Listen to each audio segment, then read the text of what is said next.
সাধারণ মানুষের মৌলিক অধিকারগুলোকে অনতিবিলম্বে সুনিশ্চিত করতে হবে।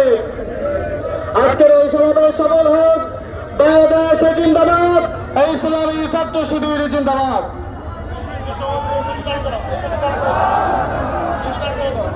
আলহামদুলিল্লাহ, গণ মিছিল পূর্ব আজকের মহানগর জামাতের উদ্যোগে সমাবেশে বক্তব্য রাখছেন শহীদি কাফেলা বাংলাদেশ জামাত ইসলামীর কেন্দ্রীয় মজলিসের শুরা সদস্য, খুলনা মহানগরী শাখার সংগ্রামী সেক্রেটারি, জাতীয় সংসদ নির্বাচনের খুলনা 2 আসনের পদপ্রার্থী সংসদ সদস্য পদপ্রার্থী জনতা অ্যাডভোকেট শেখ জাহাঙ্গীর হোসেন হেলাল।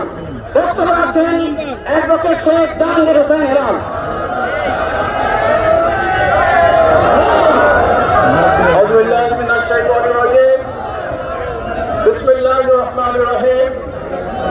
বাংলাদেশ জামাত ইসলামী খুলনা মহানগরের উদ্যোগে আয়োজিত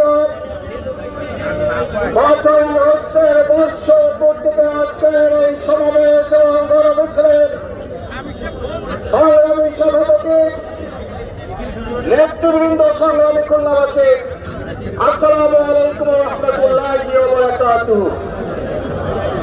আজকে 5ই আগস্ট, কিন্তু ঐতিহাসিক 36শে জুলাই পৃথিবীর ইতিহাসে একটি ব্যতিক্রমী তারিখ।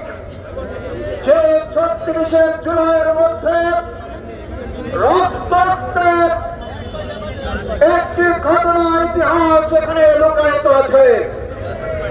যদি 36 জুলাই বলা হয়, তাহলে এখানে একটি বিজয়ের ইতিহাস, বিজয়ের জন্য একটি আকাঙ্ক্ষার ইতিহাস।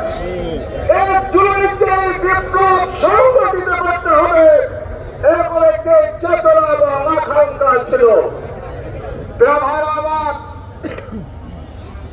গত বছরের 5ই আগস্ট যে বিজয় অর্জিত হয়েছিল, অত্যাচার নির্যাতনে যখন চরম অন্ধকার নেমে এসেছিল, 36শে জুলাই ছিল অন্ধকারাচ্ছন্ন একটি অবস্থার মধ্যে একটি বিজয়ের আলোক পত্রিকা, যে আলোক অন্ধকারাচ্ছন্নকে নিচ্ছিন্ন করে দিয়ে শেখ হাসিনাকে পালাতে সাহায্য করেছিল।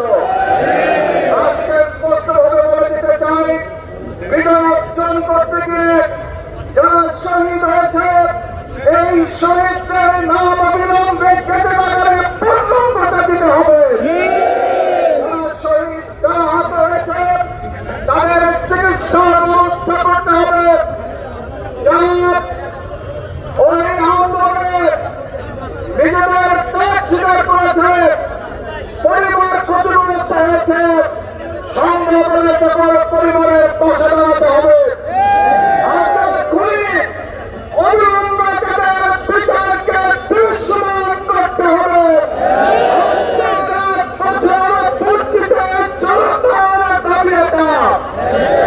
সকলকে আজকের এই সমাবেশে উপস্থিত রয়েছে, আগামীকাল যে কোনো কর্মসূচিতে অংশগ্রহণ করার আহ্বান জানিয়ে শেষ করছি। আল্লাহ হাফেজ।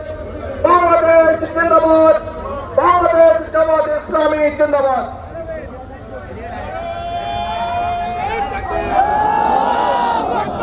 আলহামদুলিল্লাহ, এখন